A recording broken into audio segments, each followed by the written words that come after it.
Oh, right here.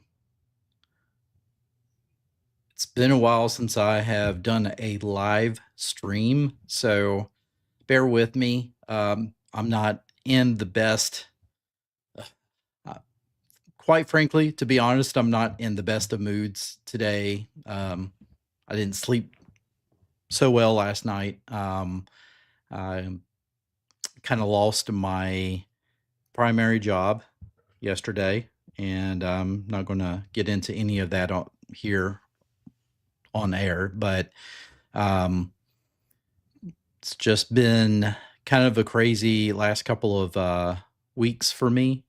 So just bear with me. That's one reason why um, you haven't really seen many videos coming from yours truly. Um, I just had so much going on. Um, I did record a couple of videos yesterday. I just honestly, I just not, I just have not really been in the frame of mind to edit those videos and upload them. So I figure, you know what, I've got time to kill today. Obviously, I'm just going to go live for a little bit, um, talk some Washington Commanders, Redskins football, stuff like that.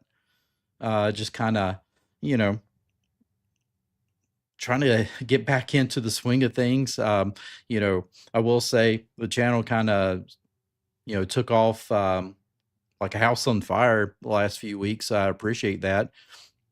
Been getting a lot more views, been more active, trying to release videos on a almost daily basis. And which is pretty cool. At the same time, I'm not trying to put out videos just to throw something up. It's got to be quality content, otherwise you guys are going to be bored. So at that rate, um, I appreciate it. And like I said, I've been kind of, the Jets kind of cooled off a little bit the last week or so. Just so much junk going on. But my family's fine. We're blessed. Um, they're very supportive. Um, it's like I said, man, when you lose your job, it's very devastating, especially when you're the main breadwinner of the family. Um, it hurts, man, because you really, if you're if you're at all what I consider a good person, trying to be a good leader of your family, the first things you think about is taking care of your family, taking care of your kids, taking care of your wife. Um, and so I've I've never been in this situation before. So I'm trying to learn how to, move on and hopefully, uh, hopefully get a better job, be in a better environment. But again, I'm not going to talk about all of that here. I want to talk, since I have time, I want to talk more about, commander stuff. Um, you know, no, don't be buttoned up and quiet. Throw some questions in the chat. Get us started. And you can say, well, okay, I'll get started. Greg, why are you wearing sunglasses? I did not sleep too well last night, and so I'm like, I'm just throwing on the shades now. Can't hardly see my screen over here to read, so I have to do like this, and plus I'm getting old, so I need my reading glasses. But anyway, a lot going on in Washington Commanders land in the past week or so. We finally, of course, we finally hired a defensive coordinator, as you all know, Durante Jones. He has had a very, I think, humbling um, journey in his way of getting up to this point of becoming a defensive coordinator. But he's been under the tutelage of a lot of really really good coaches, and I'm just excited to see what he brings to the table. Now I know a lot of people were kind of talking about catchphrases. If we go back to the press conference with Joe Witt Jr. a couple of years ago, it was the buzzwords, the aggressiveness, violent, all this stuff, you know, things to kind of get you all excited about how this defense is going to be so hard. I mean, they're not gonna allow a yard. I mean, they're gonna be so aggressive. They're gonna hit with violence, and you're starting to see images of you know Dick Buckus and Ronnie Lott and guys like this, and you're getting all excited about it, and then once the rubber meets the road, the season starts. You're kind of like you're still waiting for it. It's like, well, things.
Am I back?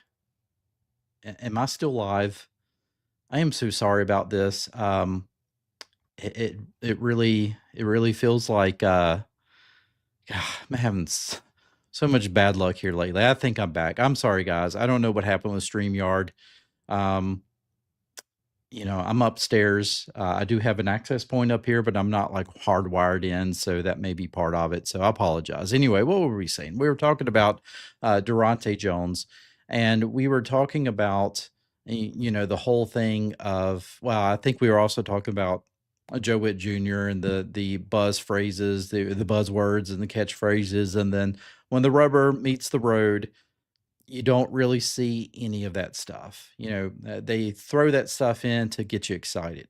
I don't think Durante Jones, when I was listening to his press conference, he made kind of a comment that he was trying to stay away from, buzzwords and things like that. I think he's really truly he's humble. He knows what he needs to accomplish and what he wants to accomplish. And I don't think that he was up there trying to, you know, get people excited per se. I think he's honestly like, this is what I want to do. The question was asked, uh, what kind of base defense is this going to be? Is it going to be a 3-4? Is it going to be a 4-3? And I liked what his answer was. It's not about how they line up, it's about how they wind up. And so that tells me he's borrowing pieces from like Mike Zimmer and Brian Flores and whoever else. It's like he is really wanting to he's really wanting to mold his defense into being his defense. He doesn't want to just kind of, well, the boat's already kind of out in the water. I just want to kind of, drive it a little bit, just want to keep it going. No, he really wants his style of defense. That's what's being said. Now, like I said, once the rubber meets the road and the season starts, let's see how this defense reacts because quite frankly, to do some of the things that you need to have, you know, a successful defensive performance, you have got to have some good blue chippers in there. They don't all have to be blue chippers, but you do have to be able to get some guys in there who can make some plays. You got to have some good edge rushers. I think your linebackers need to be up there, but you got to have some some shutdown corners as well. And so y- Adam Peters, he has some work to do on that defensive side of the football. And that is, I think, as you all saw the Super Bowl, you all saw that you know what wins championships and it never fails. It's defense. Defense wins championships. And that was none more true than um, in the Super Bowl this past Sunday when you actually had Seattle just dominating defense. New England also was dominating defense as well. I think Seattle just was able to make a couple of plays on offense a little bit more. New England was not able to really do anything on offense. Drake May was getting accosted like every single time he dropped back to pass. And that was the entire game. The entire game. I think he only had he started having like one drive. They started getting things going, and then he threw an interception. So, yeah, defense is what really gets you there. And sometimes defense is what wins you the football game.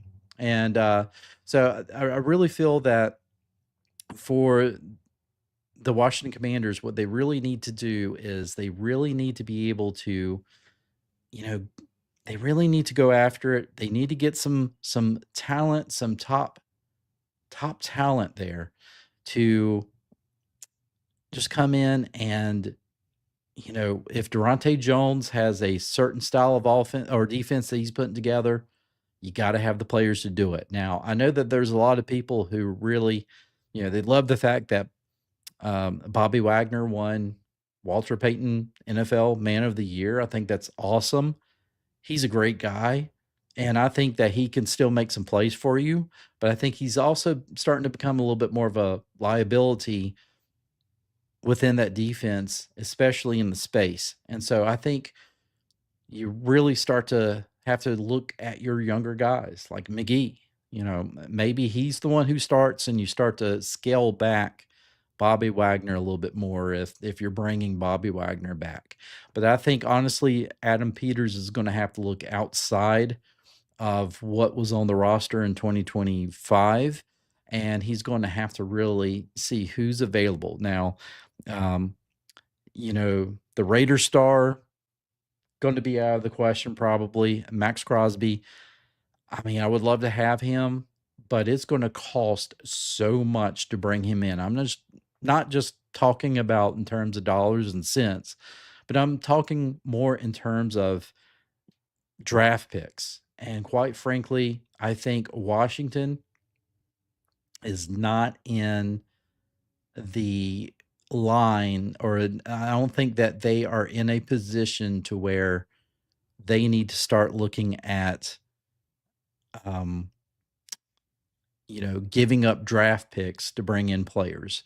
If anything, right now, they need more. They need more players, or they need more draft picks to bring in players than what they have. And so I don't think they're at a point to where they have the luxury of giving up, the future basically to bring in somebody like Max Crosby. As much as I would love to have him on the team, I don't think that's going to happen. That being said, now if there's some top tier free agents that's going to be available, I think you are going to see Adam Peters be extremely active and aggressive in free agency. I think he has to be. Now, again, let's remember that when Adam Peters came to town, he said that he wants to build this team up through the draft. And, quite frankly, the general consensus is that's the best way to build your team, because you're going to build a team for the future. They're going to be young, and you kind of have the flow of guys playing on rookie deals, and so you're going to lose some of these guys, but you're also going to bring in some other guys that are going to be as good, take the place. So it's kind of a continued, you know, um, rotation, so to speak. And that's more of what you want. Now, the thing is when you start to build your team more through free agency, it's really a lot of times it's for like a short term type of thing, right? I mean, it's like you want to uh, you want to fill this gap, and you got to fill it immediately with a impact player that you know can get the job done. But at the same time, you got to be able to have consistency and sustainability within that position. And sometimes that does work out in free agency. I'll look back on London Fletcher, for instance. When we picked him up in free agency, we picked him up what seemed for life, right? Like he spent the rest of his career in Washington, and you know, future Hall of Famer, right? I mean, like we knew that we had somebody special with London Fletcher. And so you do tend to get those guys like that in free agency, but you can't really count on free agency being the main source of where you're going to bring in your players. Um, you need young players coming in that you can develop, that you can work into your schemes, your systems, and things like that. So that's what Washington ultimately needs to do. Now the thing is that sometimes that's kind of that doesn't happen right away. you know some players develop faster than others. Some come straight out of college and they're superstars practically. Others, it takes them until about year 3 before you really start to see what they can do for you. They might come out of their shell a little bit in their second year, but it's by the third year is usually when you feel like that you can really start to see what this player can do for you. And so that's why I say that drafting is better, but drafting is also kind of one of those deals where it's a time investment, right? You have to invest a little bit of your time into um, making sure that this guy is on the path of becoming who you want him to be for that particular position. And I also feel like when it comes to drafting versus free agency, I think also you use free agency to supplement, to build depth as well. And yeah, you do use free agency to add a star, a starter here and there. But I think ultimately you really want to look at it as more of it's a depth sort of thing. And you know, so that's how I kind of look at it. I think that's how that Adam Peters had kind of envisioned. But at the same time, when I say that, I feel like that we need, or Adam Peters needs to be aggressive in free agency. There is kind of a mission critical thing now because this is year 3 of Dan Quinn's system, his coaching um, tenure here, and so they got to be able to get the players right. So if they can kind of go back to 2024 and have the right amount of players and the right amount of injuries, which means very little to none, and to try to capture some of that magic that they had in 2024 and have that bleed into 2026, then they can get back on the track. I think Adam Peters got off track, unfortunately, when um, the success that we had so much in 2024, you're kind of like, hey, wait a minute. I think we might be able to just add a couple of pieces and make this thing work. Let's take a shot at it in 2025. And then it all fell apart because of injuries and whatnot. But honestly, you got to make sure that you continue on with the process.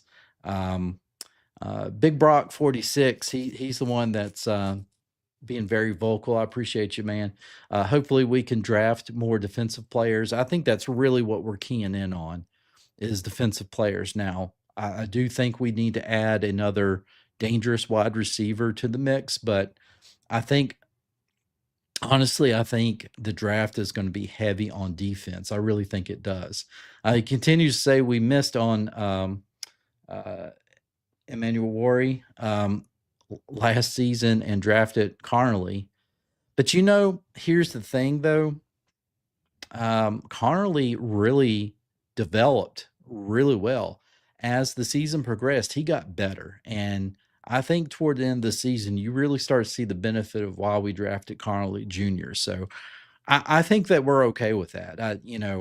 Um, I think it's a fine pick, and I know that drafting a lineman, with your first overall pick is never like uh, the most sexiest pick, but it is what it is. Imagine if we had drafted Manuar.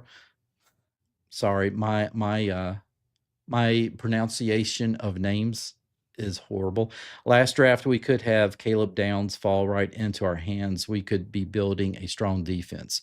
Um, I haven't really started looking at the draft and doing um, mock drafts yet, but who knows? I mean, I think Caleb Downs, honestly, I think he's the best. I think he's the best pick out of this year's draft. But we just have to wait and see what happens with all of that. We'll get into more of that in later videos, but um, man, I mean, I think right now, if you look back on our draft from this previous year, and I have a video that you can go back and look, kind of watch the video.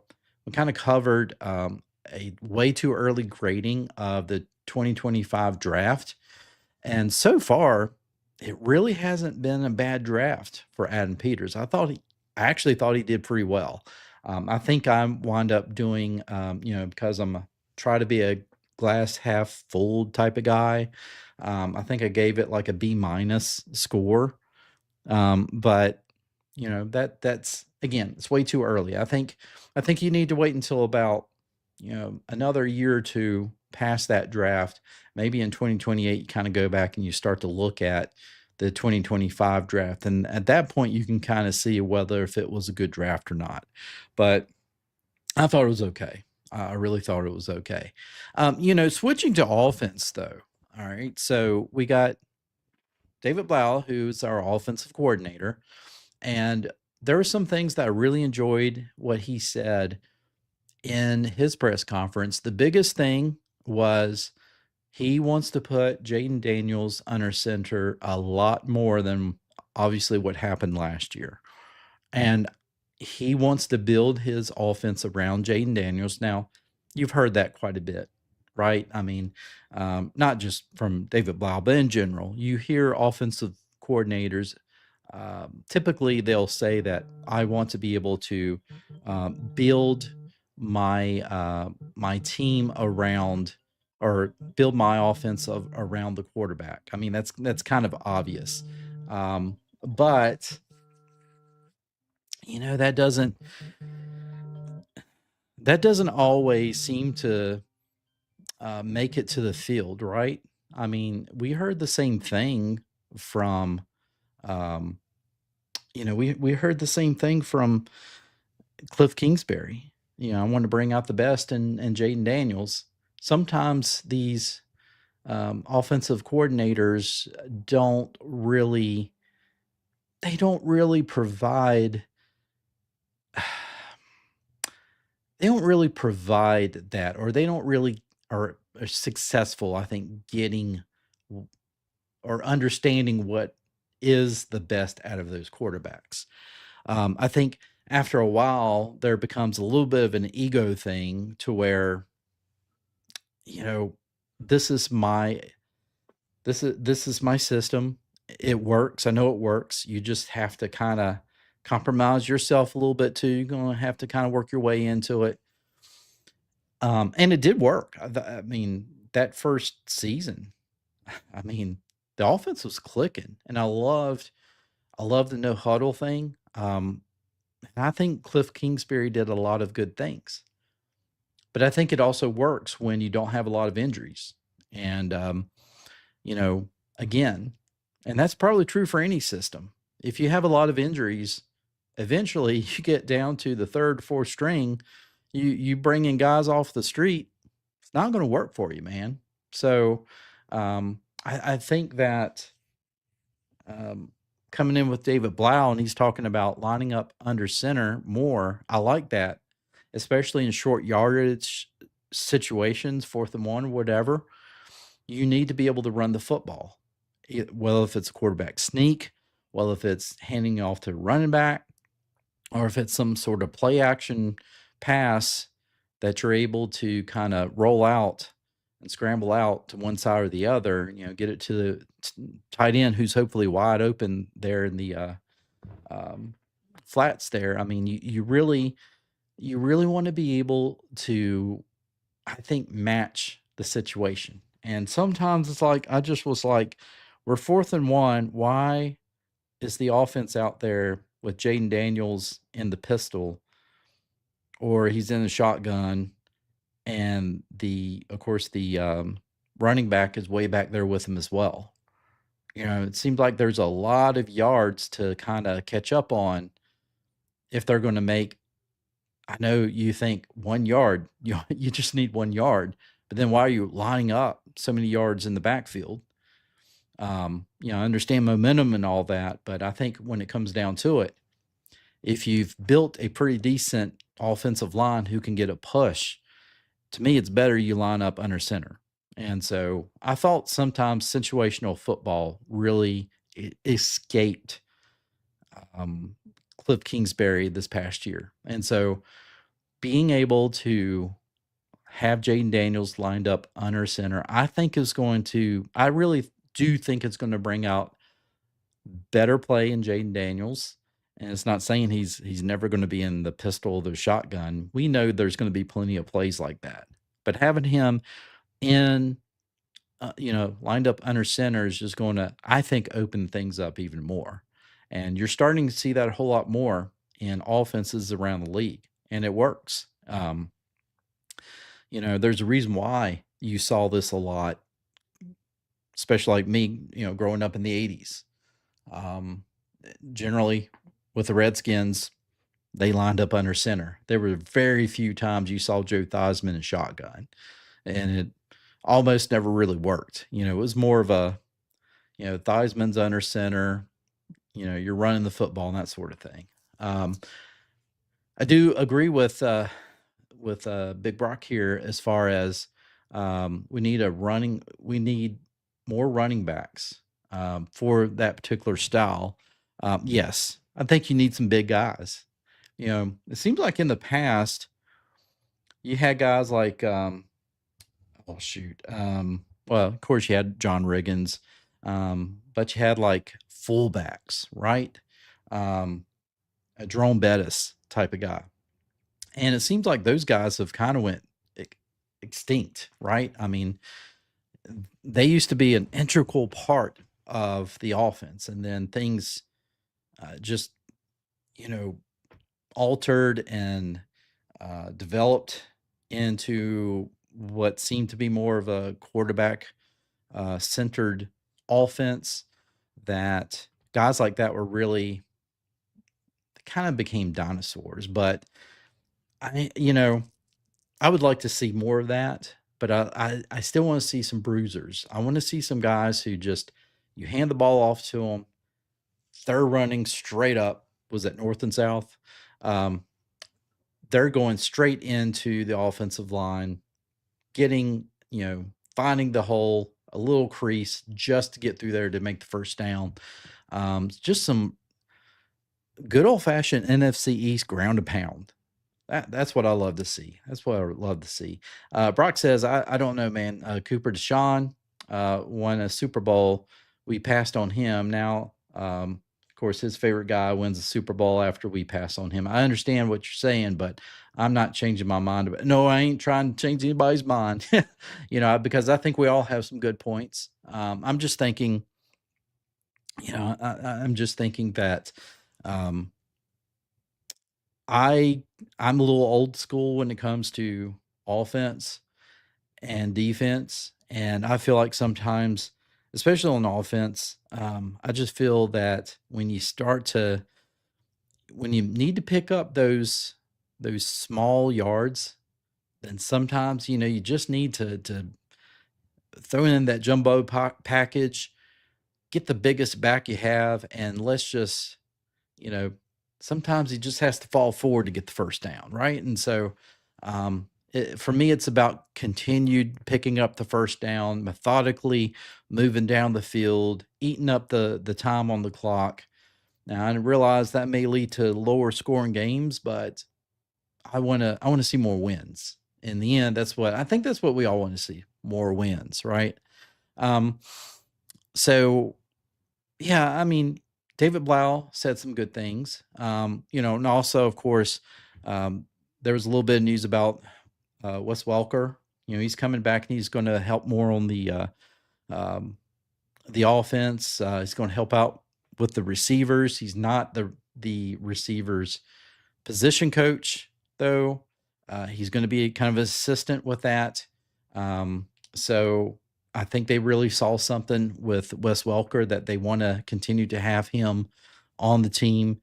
They felt like he helped Luke McCaffrey out a whole lot. I mean, Luke last year before his injury, he was playing pretty well. I mean, I think had he been healthy all year round, you would have really seen what Luke McCaffrey could do for you. And I'm high on him. I think that I think that he could be, kind of your secret weapon.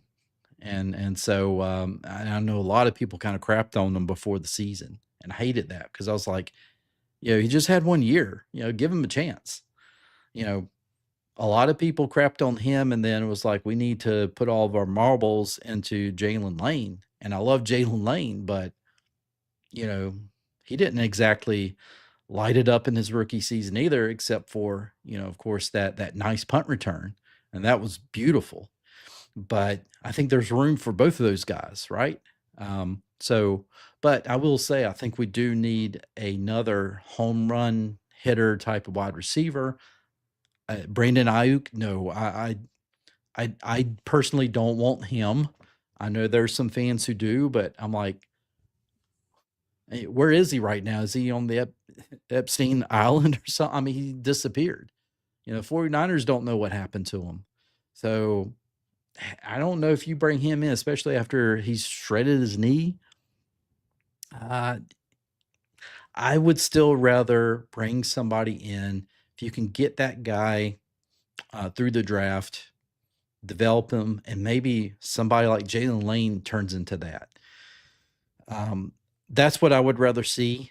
I just people get too caught up in big names, and they're like, "That's who we need to get." And despite of what's happened with them as far as injuries and stuff goes, and contract disputes or whatnot, I just think that that's where I really want us to kind of develop our own. Um, yeah, I agree with Brock. He says the defense is overdue for a makeover. 100%, man, 100%. Um, that's why I'm curious to see. I don't really get the feel that there's going to be like a base defense per se. I think it's just going to be situational. And I think that you're really not going to see a defense where it's, oh, that's 4-3 defense or that's 3-4 defense. You're just going to see defense is going to line up when they feel like, okay, this is what works the best. This is what fits the best in this situation and the style of offense that we're going against. And, it may be a game where it's like, it might be a little bit more of a 3-4. Or another one where it's 4-3 seems to work a little bit better in this situation. Hybrid, whatever. I just think that it's going to be a little bit more of a modern um, hybrid type of defense, and I'm cool with that. But yes, I agree. We need some playmakers on defense badly. If the Super Bowl has taught you anything, it's that defense wins championships. And so we really need to be able to get those guys back.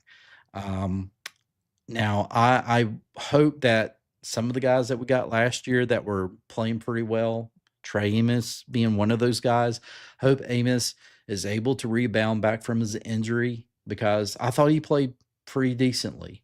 Um, you know, I know people are still crying over a Christian Gonzalez, and man, that guy knows how to play corner. I mean, he is shut down. He is a big playmaker on defense. And I think Trey Amos can be the same way. I really do. I think he can. But I think he needs to get healthy and he needs to be able to play a whole season being healthy. And but he's still going to have another corner opposite of him out there on the other side. And, we got to get that because obviously we're not bringing Lattimore back, Marshawn Lattimore. So we're going to have to look at that position. Maybe we'll see what's in free agency at that point. You're not going to be able to draft everybody this year, right? Because you don't have that many picks. So you are going to have to look at free agency a little bit more this year. And then once you kind of start building up the amount of picks you have, then you go all in on that draft. But I mean, again, this is a pivotal year for the team. This is a pivotal year for Dan Quinn. He's got to be able to have this team back on track. And I felt like at times the team was kind of teeter-tottering. Again, I don't think, if it wasn't for the injuries, that Bears game wasn't for that fumble, they were just a few seconds away from 4-2. And that could have changed the trajectory. I think that's kind of what happened in 2024. I think that particular Bears game changed the trajectory of the team, and they went on to win 12 games that year. The exact opposite happened to them with the Bears this year, and it was like they switched, So honestly, I feel like that 2025 was such a fine line.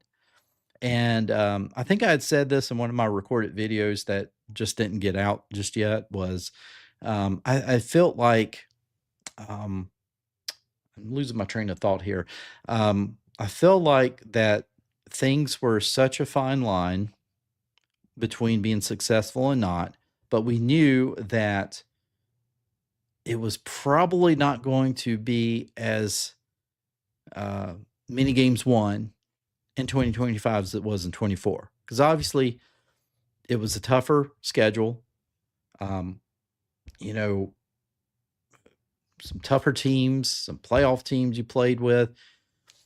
I think people were, even after the 12-win season the previous year before 2025, you saw people that were like, I think realistically 8 to 9 wins.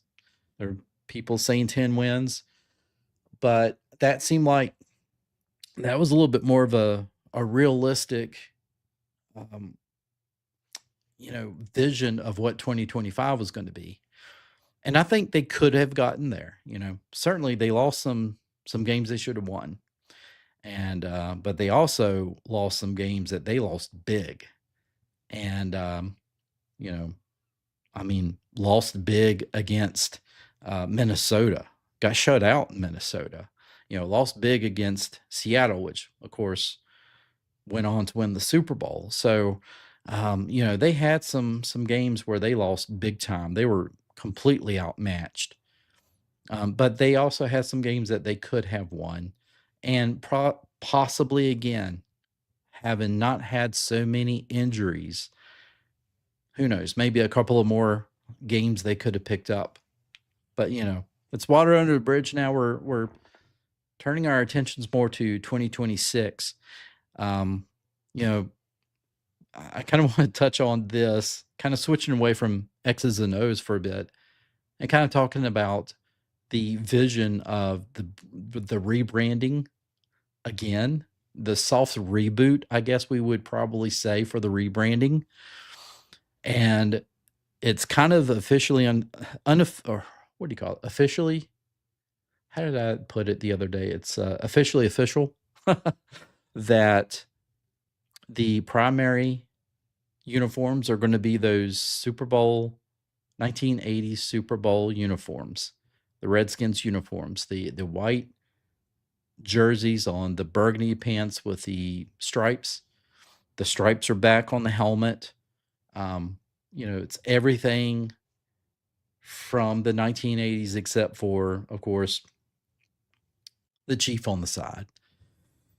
Yes, all of us want that chief back, and I, you know, I do say that, and my friend Brandon just popped up. Man, Brandon, appreciate you, brother. I'll have to give you a call. Yeah, I appreciate. He's digging my glasses. Yeah, and Brandon probably popped on a little bit later, but why the glasses? Well, I didn't sleep so well last night. As I said at the beginning of the stream, I lost my job. So there's a lot of worrying last night that I did. A lot of thoughts going through my head. So this morning I'm home. I'm been trying to work on getting things kind of going as far as getting things together to hopefully restart a new chapter. So that's the glasses. The only problem is I can't read anything on the screen because they block out like almost everything. But yeah, I was talking about the uniforms and everything except for the chief. And I think most of us would just go crazy if that came back. I would love to see that back on the helmets. You've got some people that just vehemently want it in the past, and you got some that's vehemently like it needs to be back there, and they need to be called Redskins, and that's it. And you know, I'm not one who's ever going to say that needs to be fully retired and out of the spotlight. Why do I say that? Because to me, I think that's more of a dishonor to Native Americans than it is helping them. I think it's more offensive to remove stuff like that because, quite frankly, there's a Native American artist who created that, and that was a relative that he painted, and that's ultimately where the logo come from. And so, why would people be so offended by that? It's like if I painted uh, a picture of my dad, and somehow that became a logo of a company, and then people are like, I find that offensive. He shouldn't be used as a mascot. And I'm like, well, I don't think you necessarily have to look at it as a mascot. It's a representation, is what I look at it more. It's not a cartoon character. It's not they're not poking fun. It's what I felt was always a tasteful representation. And I realized all of this is just my personal opinions. It's nothing that, I can't say that what I'm saying is 100% fact, because I can't speak for a group. But, I have listened and I've read and I've heard, and, you know, it's quite opposite of what you really wind up seeing, in the public eye, man. I mean, and through the media and things like that. And now that we kind of gotten past a lot of this uber super woke error. People are really starting to peel back from all that stuff, and they're like, yeah, because obviously you can see how popular it was seeing the Commanders coming out in those Super Bowl uniforms. Now they didn't play so well in those Super Bowl uniforms. We had Jaden Daniels, separate his elbow in one of those Super Bowl uniforms, and so we don't have some good juju around that right now. But we also said the same thing about the black uniforms, which, of course, I'll always say I loathe. But we lost more in those uniforms than we won. Of course, the one big thing is the Hail Mary in those uniforms. Um, Big Brock says, I'm surprised we haven't found a legit alternative yet in such a creative city like DC. Um, and he's also wanting to ask me a question. Go ahead, Brock. Say it, man. But yeah, I agree with you. I totally agree with you. I think, I mean, if I can create that, what I call the taco holder W within like 5 minutes, and that's like completely from scratch. If I can do that, then yeah, we need something a little bit better, in my opinion. I know people love it. Sometimes people love the simple logos.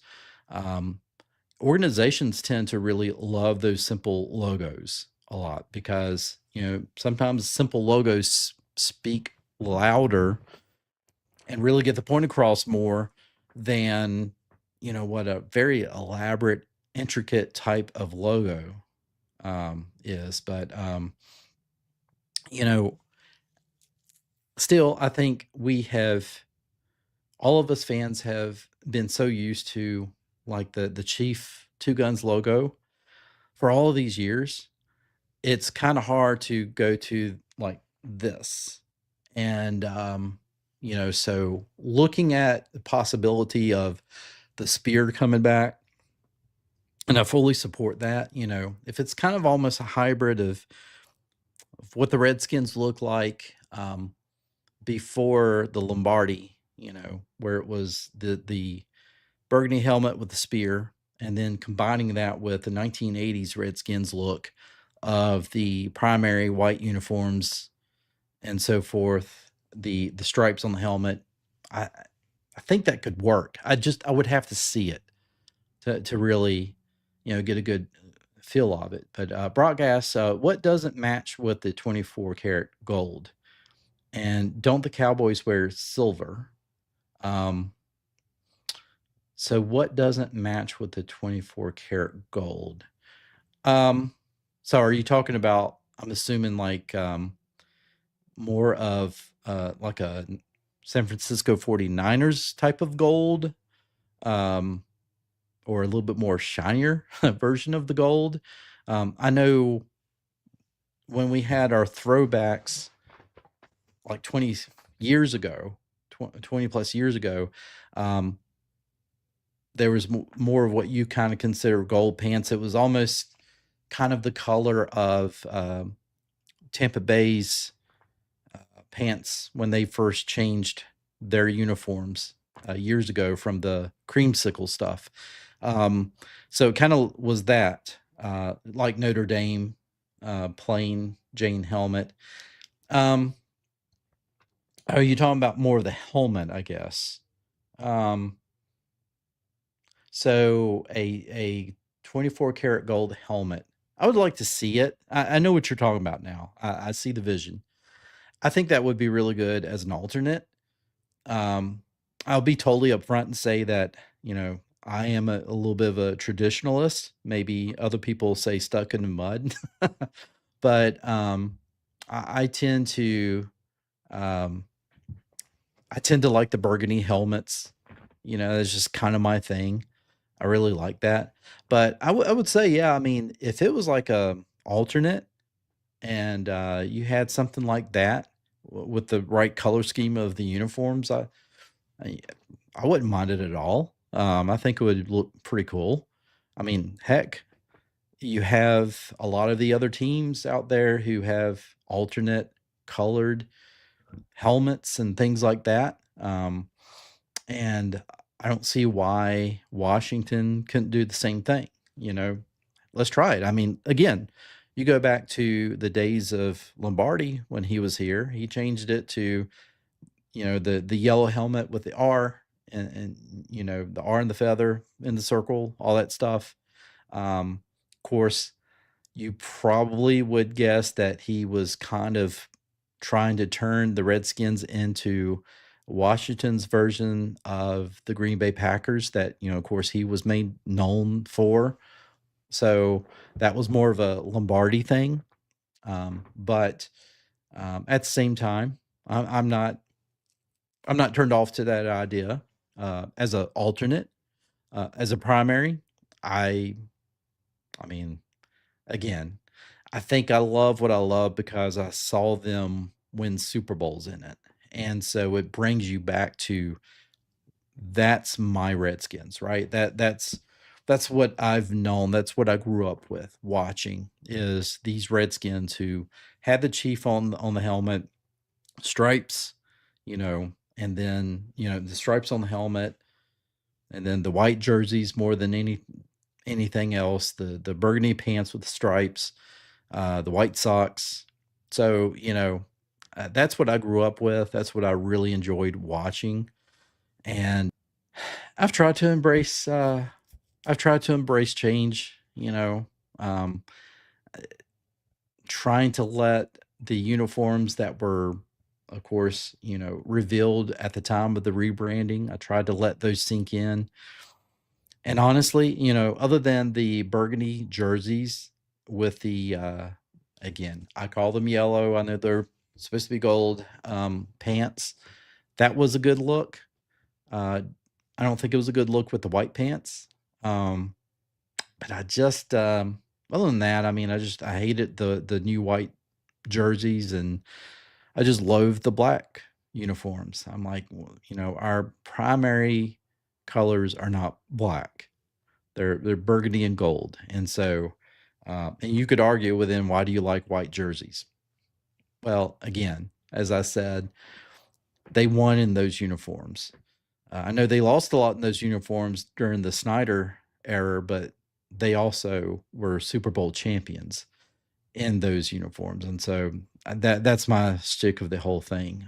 Brock, says, well, with how ugly the W is, it'd be more of a primary helmet, and these new helmets would be a backseat to real gold. I'd rather have real gold, especially in my pocket right now. That would be nice. Um, and I get I'm wearing a Chief logo on me now. Represent man. But it's been a long time. We've dressed like scrubs. We played like scrubs for years under, it's the Snyder curse. And I'm hoping, not only am I hoping that, the Daniels error erases all that, but when we finally move back to the RFK site, that it will kind of put all that bad juju aside and you'll see an organization that wins more than loses. That's my hope. Of course, I'm not wishing my life away because it's what, 4 years from now. And, um, you know, as you get over 50, you kind of want things to slow down a bit. So, I'm trying to keep with it. Brandon Scott says, "How about a burgundy and gold camo jersey with a spear on the helmet?" Yeah, man, I'd love to see that.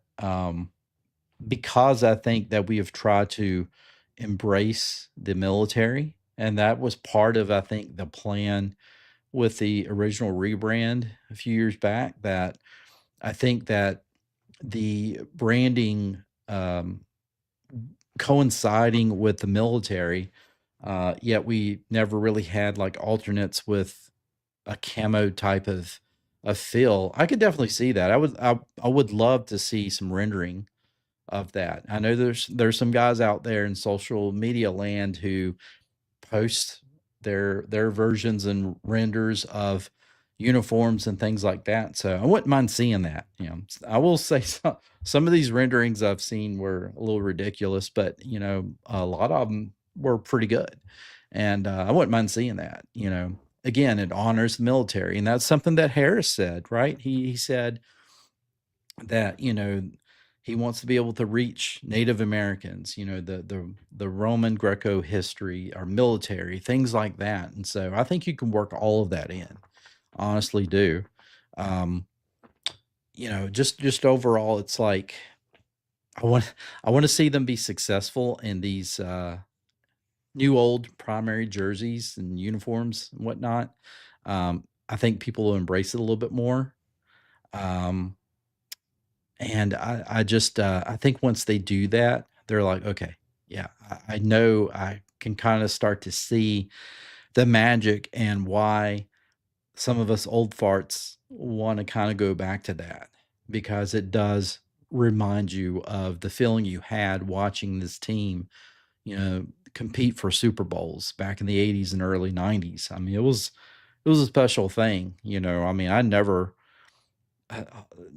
felt, you know, like embarrassed to say, yeah, I'm a Redskins fan. You know, I mean, I was always proud because I knew more times than not we're going to win, and they did. They really did.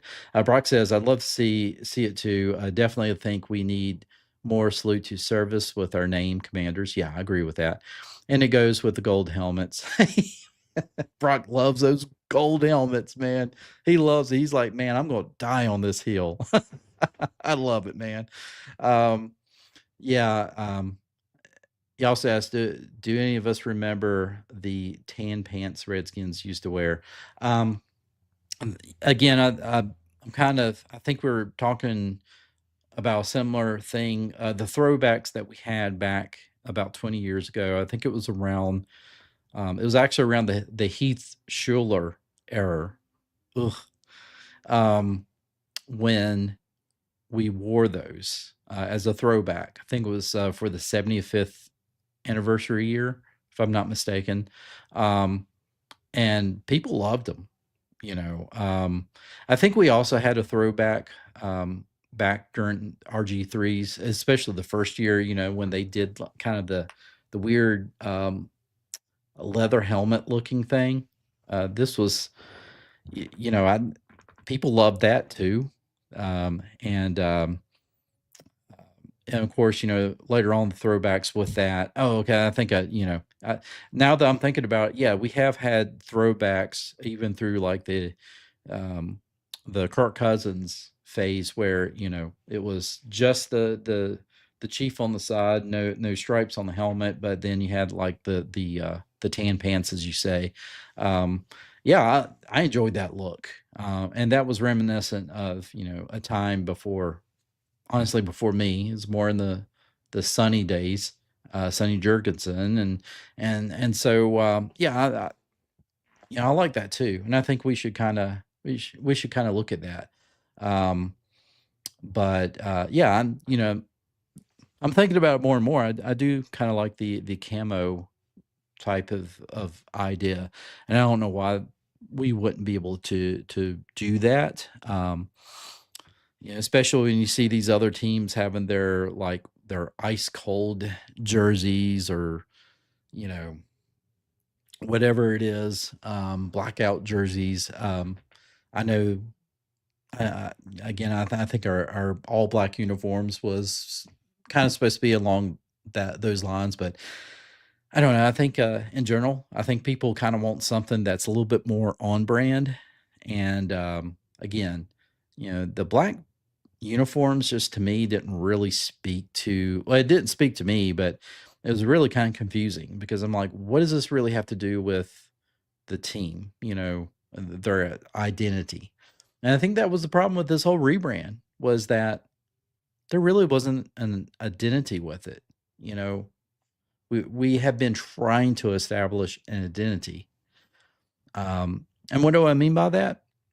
I mean, just basically, you know, all right, Dallas Cowboys, you know what their identity is.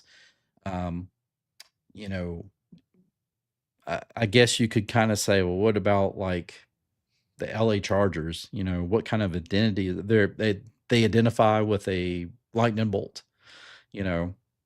And I kind of get that, but at the same time, this has been around forever.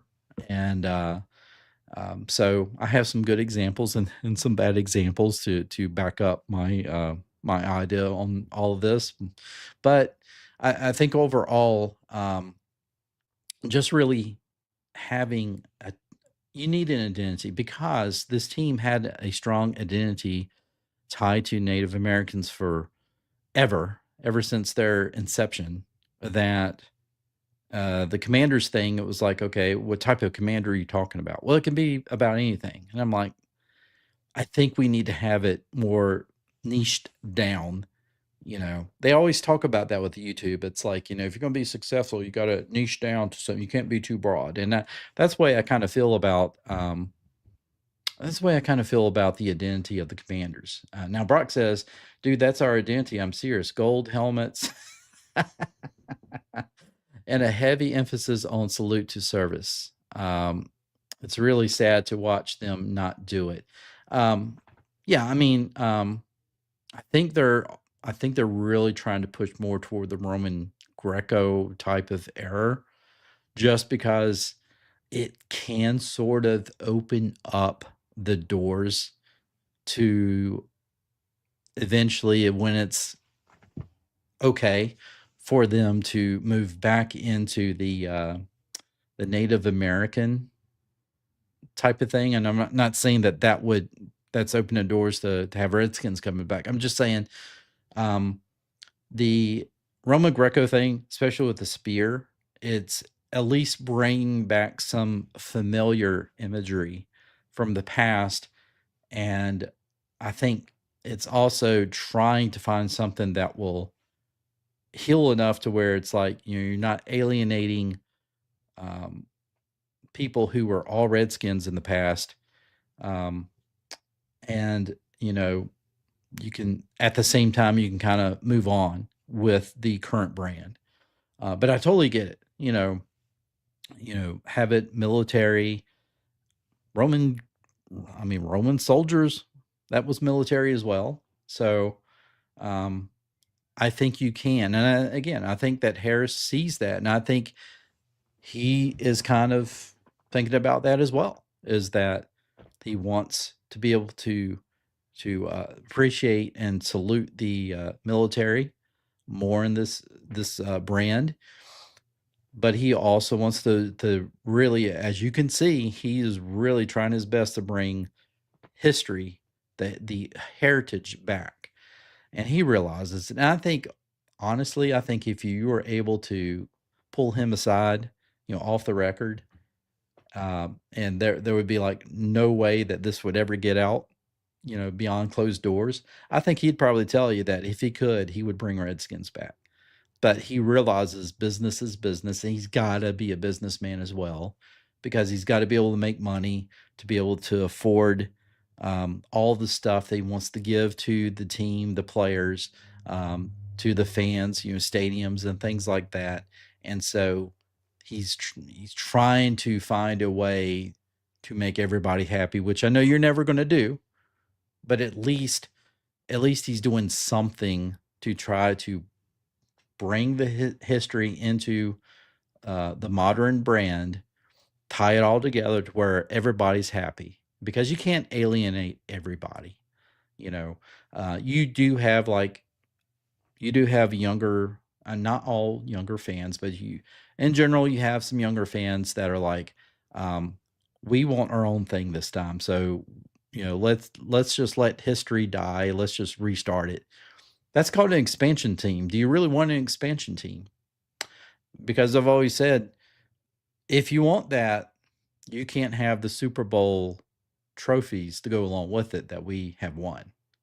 Um, uh, no, I'm not making fun of you, Brock. I'm just, I find it, I, I, I find it refreshing that you really like the the gold stuff. And I would like to see it. I really would.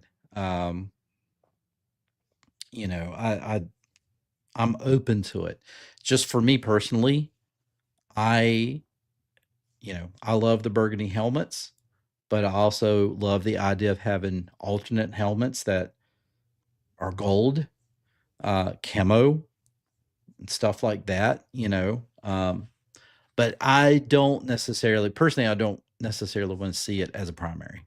Um, but that's just me. Again, I'm an old fuddy duddy. You got to understand. I don't know how old you are, but like grew up watching this team in the 80s win Super Bowls in these Super Bowl uniforms.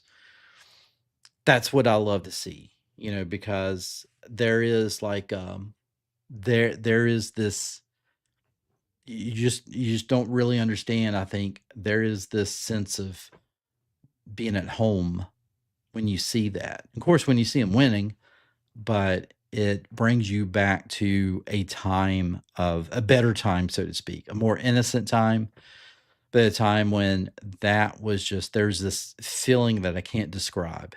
And, you know, getting away from that look, um, trying to move on from that look, um, it's been hard for me. It really has, because that's the reason why I created this YouTube channel. It was such a big part of my life that I felt like I had to talk about it, because um, I'm not a member of, the team's media. I'm not a coach. I'm not a player, obviously. Not on their staff at all.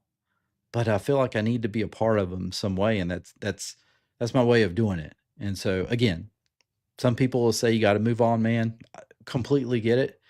But at the same time, I think others who grew up in that era, like I did, they get what I'm saying, and maybe they could probably vocalize it better than what I can. But there's just that there's just that sense, that feeling that I get from watching a team that watching the team that just is you know you recognize it right away. It's like those are the Redskins. You know, even the font on the back of the jerseys. It's like you would never have thought. You would have never have thought um, that simple font on the back of the jersey would take you back in time, but it did. And seeing all that, it was like that's that's home to me. Not seeing the name on the front, because you didn't have that growing up. You didn't have the names on the front of the jerseys. That didn't come out until I think Reebok started making the uniforms for the NFL. So all of that is that's all I'm saying. That's what I'm tied to. That's why I enjoy. Brock says, I'll take it from a boomer dude. Just know if you do it, it'll grow on you for sure. Yeah. Hey, it's fine. I'm open. I'm open. Or millennial. Yeah. Definitely not millennial. I'm Gen X, man. I'm Gen X, but I get what you're saying, and that's why I say I want to see it. You know, because I just don't think that the branding was how it should have been when it was released in, what was it, 21. Um, I just accepted it because I was like, well, this is what we're going with. But I, you know, I I would go back to, I was looking back at like the Washington football team uniforms. And I was like, I actually like that better. That looked better. After a while, other people kind of started saying the same thing. So I think sometimes, in a way, we go back to the logo, right? Sometimes slim simplicity. I'll get it out. Again, I didn't sleep much last night. Is better in some phases. So I get that. And I think I'm there when it comes to the uniforms, not so much there when it comes to the logo. I want the logo to be a little more creative. But overall, I think we all can agree on this. At the end of the day, even if they wear pink, we want them to be winners, and we want them to be champions. We want them to win Super Bowls because we want to be proud of the team that we root for. And I think all of us can agree on that.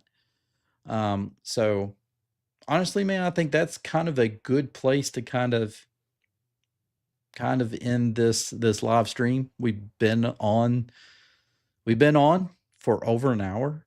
So I appreciate you guys for sticking with me this long. Um, I'll try to have some more live streams like this. Hopefully, I will say hopefully not during the week because that means that I'm not working and I need to get back to work.